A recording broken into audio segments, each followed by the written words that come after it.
Salmo 23 nos diz: O Senhor é o meu pastor, nada me faltará. Deitar-me faz em verdes pastos, guia-me mansamente a águas tranquilas. Refrigera a minha alma. Guia-me pelas veredas da justiça por amor do seu nome.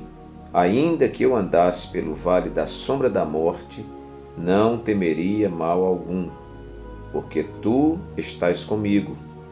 A tua vara e o teu cajado me consolam. Preparas uma mesa perante mim na presença dos meus inimigos. Unges a minha cabeça com óleo, o meu cálice transborda.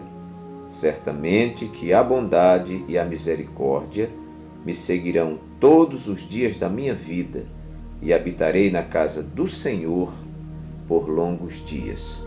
Conta-se que um pastor organizou uma série de conferências na sua igreja, e as conferências estavam referenciadas no Salmo 23, ou seja, todos os pregadores deveriam fazer a sua prédica em cima do Salmo 23. E no primeiro dia veio um pastor e ele deu uma palavra muito bonita, baseada no Salmo 23, contou a história do pastor no contexto de Israel, da vida pastoril em Israel, e fez a sua pregação, uma pregação muito bonita, muito técnica, muito bem contextualizada. E no outro dia veio um outro pastor, era um pastor mais simples, e ele fez a sua pregação sobre o Salmo 23 e leu praticamente o que estava escrito ali no Salmo, mas a igreja sentiu uma palavra mais temperada, uma palavra com mais autoridade, uma palavra com mais propriedade. E ao final da conferência, alguns membros procuraram o pastor e perguntaram: pastor, os dois pastores pregaram sobre o Salmo 23, porque o primeiro pregou com tanta técnica, tão bonito, e a igreja ficou em uma determinada temperatura, mas o segundo pregou sobre o Salmo 23 e a igreja se alegrou, as pessoas receberam, houve um feedback, vamos dizer, maior.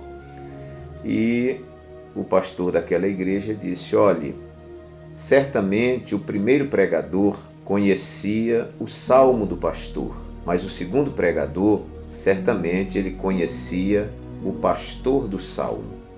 Uma coisa é conhecer o Salmo do pastor, outra coisa é conhecer o pastor do Salmo.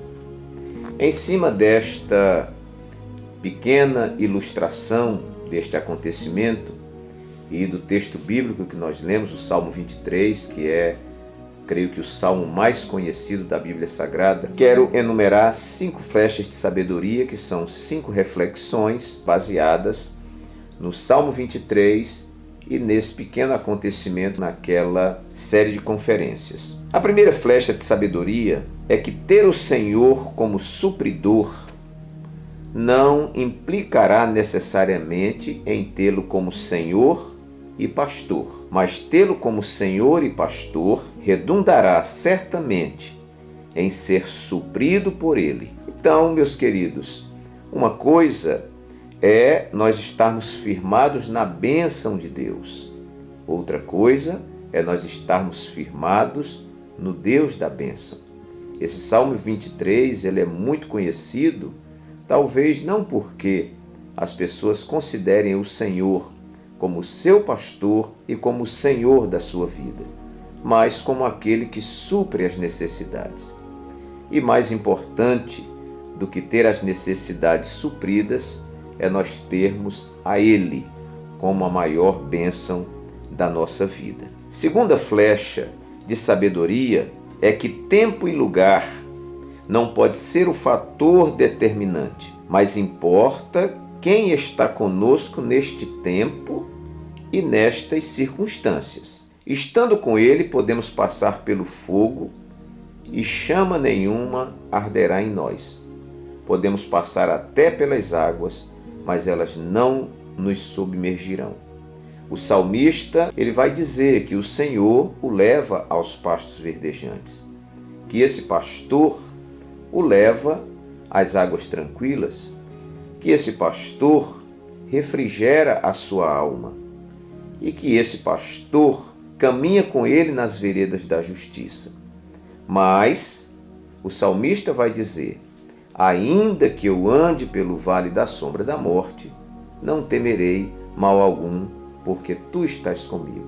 Então a questão não é o tempo e o lugar onde eu estou, mas com quem eu estou neste tempo, neste lugar e nestas circunstâncias. Porque o mesmo Deus que me leva aos pastos verdejantes e me conduz às águas tranquilas é o mesmo Deus que vai comigo ao vale da sombra da morte. Isto é maravilhoso. Terceira flecha de sabedoria: se o Senhor é o teu pastor, não precisa buscar se justificar, ou seja, tentar provar as coisas que não precisam ser provadas. Você já estará na vereda da justiça. Se você está no caminho desse pastor, não tema, tudo vai dar certo e tudo vai terminar bem. O Salmo vai dizer que este pastor nos guia pelas veredas da justiça por amor do seu nome. Então você tem uma posição de estabilidade, você tem uma posição de segurança. O seu guarda é um guarda fiel. E muitas vezes nós ficamos muito preocupados em dar satisfações às outras pessoas, como se quiséssemos provar alguma coisa para as pessoas. Mas segure nas mãos desse pastor e você andando nas veredas por onde esse pastor anda, você certamente estará justificado. Ele é quem nos justifica. Nada melhor que sua aprovação e a sua confirmação. E escute esta recomendação: deixe ele ser o seu Deus e se manifestar em você, e tudo estará resolvido. Quarta flecha de sabedoria: se o Senhor é o teu pastor, afaste a vingança do seu coração. Ele preparará uma mesa na presença dos teus inimigos, e eles terão que se banquetear na sua vitória e terão que estar vivos, porque eles precisam assistir de pé à vitória que Deus vai lhe dar. Nós achamos muito baixo alguém desejar o mal às outras pessoas, até mesmo aqueles que são nossos inimigos. O verdadeiro cristão, ele não busca vingança, mas muito pelo contrário, ele traz os seus inimigos para o conhecimento da verdade e deixa Deus ser glorificado em todas as áreas da sua vida. A nossa intenção não é matar o inimigo, mas é que o inimigo conheça a verdade, caia em si, descubra que está errado e seja vitorioso juntamente conosco.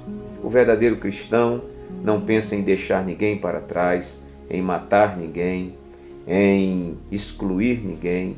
Muito pelo contrário, ele quer que todos participem da mesma alegria e que o nome do Senhor seja glorificado em nossas vidas. Quinta e última flecha de sabedoria para a nossa reflexão: quando Deus for o nosso tudo, nada mais nos faltará. Quando o Senhor preencher todos os espaços da nossa vida, a isso nós denominamos estar cheios do Espírito Santo. Não haverá lugar para as necessidades. A percepção da necessidade estará em proporção direta ao esvaziamento dele. Ou seja, quanto mais vazios estamos de Deus, mais nós enxergamos nossas necessidades. Quanto mais cheio de Deus você estiver e eu estiver, menos sentiremos as necessidades. Então, quando Deus for o nosso tudo, nada mais nos faltará. Que Deus nos abençoe e que o Espírito Santo fale mais forte ao nosso coração.